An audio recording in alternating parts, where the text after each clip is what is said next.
오늘 말씀은 누가복음 17장 1절로부터 10절까지 말씀입니다. 우리 함께 읽겠습니다. 예수께서 제자들에게 이르시되 실족해 하는 것이 없을 수는 없으나 있게 하는 자에게 화로다.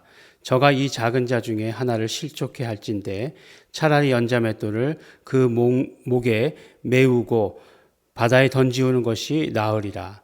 너희는 스스로 조심하라. 만일 내 형제가 죄를 범하거든 경계하고 회개하거든 용서하라. 만일 하루 7번이라도 내게 죄를 얻고 7번 내게 돌아와 내가 회개하노라 하거든 너는 용서하라 하시더라. 사도들이 주께 여짜오되 우리에게 믿음을 더하소서 하니 주께서 가라사대 너희에게 겨자씨 하나일 만한 믿음이 있었다면 이 뽕나무더러 뿌리가 뽑혀 바다에 심기우리라 하였을 것이요 그것이 너희에게 순종하였으리라. 너희 중에 네게 밭을 갈거나 양을 치거나 하는 종이 있어 밭에서 돌아오면 저더러 곧 와 앉아서 먹으라 할 자가 있느냐? 도리어 저더러 내 먹을 것을 예비하고 띠를 띠고 나의 먹고 마시는 동안에 수종 들고 너는 그 후에 먹고 마시라 하지 않겠느냐? 명한 대로 하였다고 종에게 살해하겠느냐?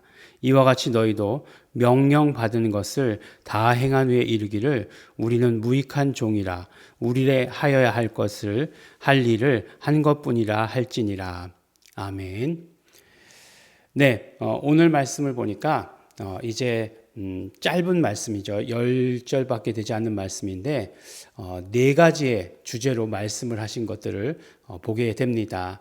제자들에게 이르셨다라고 이렇게 얘기하고 또 사도들이 주께 여짜왔을 때에 예수님께서 말씀하셨다라고 하는 그런 이야기들을 듣게 됩니다. 근데 그러니까 분명히 이것은 누구에게 하신 말씀이에요? 제자들에게 또는 사도들에게 하신 말씀이다라고 하는 것을 알게 되는 거죠.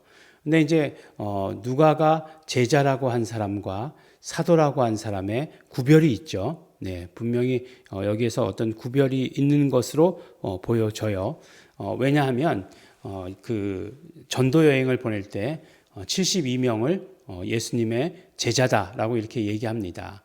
그리고 이제 사도들이라고 하는 사람들은 예수님의 우리가 12제자라고 부르는 사람들을 사도라고 이렇게 주로 하기 때문에 그렇죠. 그래서 이제 오늘 17장에 보면 나와 있는데 이제 그것보다도 더 중요한 것은 무엇이냐면 이를테면 이제 제자 공동체 사도들도 포함해서 이 제자 공동체에게 하시는 말씀이다라고 이렇게 생각이 듭니다.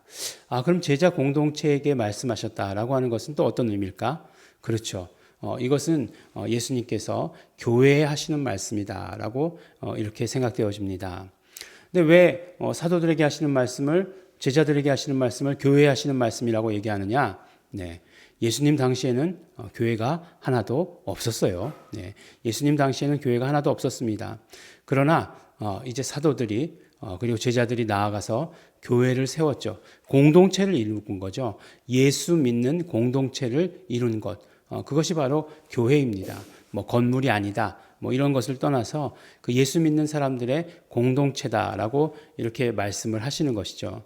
그 사도들에게 그 제자들에게 공동체를 이루면서 가장 조심해야 될 것이 무엇인가에 대해서 여러 가지로 말씀하십니다. 첫 번째가 뭐죠? 첫 번째가 실족해 하지 말라라고 이렇게 이야기하는 거죠. 그러니까 말씀하세요. 실족해 하는 것이 없을 수는 없으나 그러나 있게 하는 자에게는 화로다라고 이렇게 이야기하고 있습니다. 그래요. 실족해 한다는 것, 물론 책임이 누구에게 있다 이렇게 얘기할 수는 없습니다. 그렇지만 우리 공동체 가운데서 실족해 하는 일은 없어야 된다라고 하는 것을 이야기해 주시는 것이에요. 물론 여러 가지 하나하나 케이스마다 다 다릅니다. 무조건적으로 이렇게 해야 된다, 저렇게 해야 된다 얘기하지 못합니다. 그러나 우리가 정말 공동체 안에서 실족해 하는 일은 없어야 된다. 왜냐하면 그도 예수 그리스도의 피로 말미암아 값으로 산 그런 사람이고 그 구원 얻은 사람이기 때문에 그렇다라고 하는 것을 말씀해 주십니다. 두 번째로는 이제 용서에 대해서 말씀하신 것 같아요. 근데 이제 용서에 대해서 말씀하실 때 무엇에 대해서 용서하시느냐? 죄를 범하거든 경계하고 회개하거든 용서하라라고 이렇게 이야기하십니다. 그러니까 어떤 면으로 이야기하면 공동체에 있어서 죄의 문제는 아주 깨끗하게 처리해야 된다라고 하는 것이에요. 그냥 대충대충 좋은 게 좋은 거다라고 하는 거 넘어가는 게 아니라 죄가 없을 수는 없죠. 앞에서 말씀하신 것처럼 우리 인간은 누구든지 다 죄 짓는 사람이기 때문에 또 뭐 관계 가운데에서 뭐 여러 가지 하여간 뭐 나름대로의 모든 죄들이 있습니다. 그런 어떤 죄의 문제에 대해서 완벽하게 처리하라는 거예요. 예. 그 완벽하게 처리하는 방법이 뭐죠? 예. 죄를 지은 사람은 회개하고 또 그것을 바라보는 사람, 만약에 그것을 당한 사람이라든가 그것에 어떤 위치에 있는 사람들은 용서라고 하는 것들을 해야 된다는 거죠. 오늘날 참 여러 가지 사회의 모습들을 보면 어떤 잘못이나 죄가 있을 때에 용서를 구하지 않더라고요. 네. 또 보니까 용서를 구해도 용서하지 않더라고요. 지금 회개하지 않고 또 회개해도 용서하지 않는 그런 모습들을 보게 됩니다. 네. 그러나 예수님께서는 제자들에게, 제자 공동체에게, 교회에게 죄가 있으면 회개해야 되고 회개했으면 용서해야 된다. 그래서 만일 7번이라도 내게 죄를 얻고 7번 내게 돌아와 내가 회개하노라 하거든 너는 용서하라라고 이렇게 말씀하시는 것이에요. 왜 그럴까요? 네. 그렇죠. 하나님이 그러시니까. 하나님께서 우리가 죄 지었을 때에 하나님께 우리의 모든 죄를 자백하면 미쁘시고 의로우시다고 말씀하지 않습니까? 그래서 우리의 모든 죄를 용서하신다라고까지 말씀하셨어요. 그러니까 우리도 우리 인간끼리도 분명히 우리 공동체 내에서 용서해야 된다. 회개해야 되고 용서해야 된다. 죄를 지은 자 회개해야 되고 그것을 바라보는 모든 자 용서해야 된다. 나에게 대해서 했더라도 용서해야 된다라고 이렇게 말씀해 주시는 것입니다. 세 번째는 믿음에 대해서 말씀하는 거죠. 사도들이 예수님께 우리에게 믿음을 더하소서라고 이렇게 얘기하니까 믿음이라고 하는 것은 결국 무엇이냐? 믿음이라고 하는 것은 있느냐 없느냐가 더 중요하다는 거예요. 믿음이 크기가 어떻다라고 하는 것, 너희들이 지금 잘못 생각하는 걸 수도 있다. 믿음이라고 하는 것은 있기만 하면 그러면 이 뽕나무더러 뿌리가 뽑혀 바다에 심기우라 해도 그것이 순종하게 된다라고 이렇게 이야기합니다. 그래서 제자 공동체, 사도 공동체, 교회 공동체는 믿음의 공동체가 되어야 된다. 믿음이 있는 공동체가 되어야 된다라고 이렇게 말씀해 주십니다. 마지막 말씀은 이제 조금 더 또 좀 길죠. 다 두 절씩 이어다가 마지막에 네 절이 되어 있어요. 근데 사실 이 마지막 말씀이 어떤 면으로는 우리의 감정적으로 제일 와닿지 못하는 그런 말씀 가운데 하나입니다. 너희 중에 누가 밭을 갈거나 양을 치거나 하는 종이 있는데 그 종이 다 밭에서 일하고 또 양치고 그러다가 돌아왔을 때 앉아서 먹으라라고 할 자가 있겠느냐 하는 거예요. 그러면 어떻게 합니까?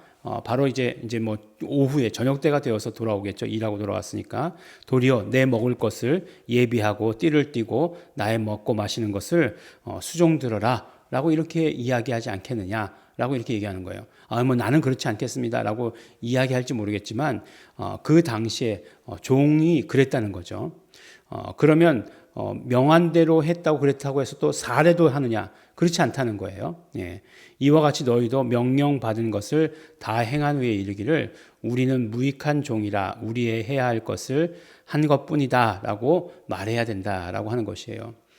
제자들, 우리 사도들의 삶의 태도가 어떠해야 하는가? 그렇죠. 종의 자세로 살아야 된다는 거예요.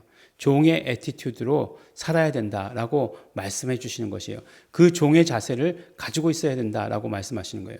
물론 우리는 예수 그리스도를 믿었을 때 영접하는 자, 그 이름을 믿는 자에게는 뭐라고 얘기했죠? 하나님의 자녀가 되는 권세를 주셨다 이렇게 말씀하고 있어요. 그래 우리 신분은 분명히 하나님의 자녀가 맞아요. 우리의 신분은 분명히 하나님의 자녀입니다.